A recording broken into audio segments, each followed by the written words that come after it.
Welcome to the Shortwave Radio channel. And one of the things that a lot of people tell me is, they miss out on how the tropical bands have nothing to listen to anymore.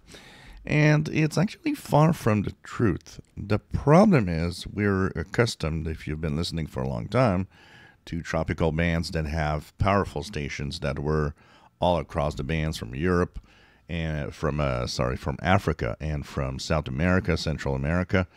And there are a lot of powerhouse signals, and that, of course, leads us to think that today the tropical band is desert and it has nothing or almost nothing to offer.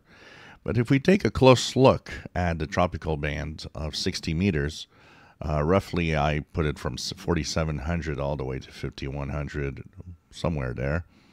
When you look at the EIBI space list, you'll notice that in that range, the number of stations is still there, and it's still high. So you do have stations from different areas of like Tajikistan and so on. There's Bangladesh. You have some Chinese national radio stations. But you also have, it's like Voice of Indonesia. We have stations from India. There are stations, of course, from South America, Central America, Peru, Brazil, here Radio 1 to 2000, and so on. There is a lot of stations, Radio Tarma. It's just that the problem is these stations today are much, much more in the low power category.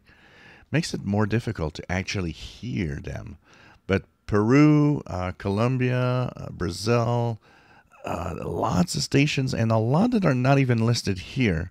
If you go online and start tuning around KWSDRs, you'll notice in the vicinity there, like close to South America, you'll notice that there's a lot of rural stations still on the air that might not actually make it to North America most of the time because of their very low power, but it's not zero. Go and tune around.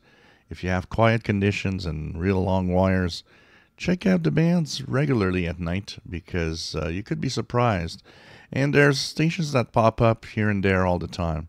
So it's really, really something to look at. Africa is a little less popular, of course, but South America still has quite a few. We do have a few like Voice of Hope Africa from Zambia.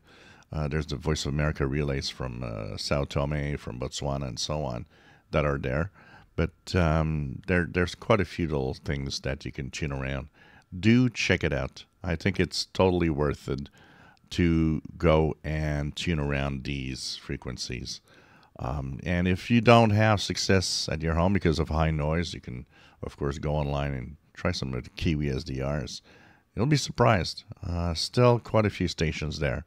It's just that, we are used to the days when the stations were there and were powerful, and that every country, every African country and South American country seemed to be, there with powerhouse signals like Venezuela, if you remember, like Radio Barquisimeto, there was a radio Ecos de Torbes. But today we're chasing real DX. Those are the very weak stations that are in tropical bands. And add to that from 30, 40 years ago, we have much higher noise floor, and the frequency range of the tropical band makes it even more difficult to hear those little weak stations that are still there in the noise. Yeah, if you enjoy my videos, please subscribe, give us thumbs up. Thank you for watching.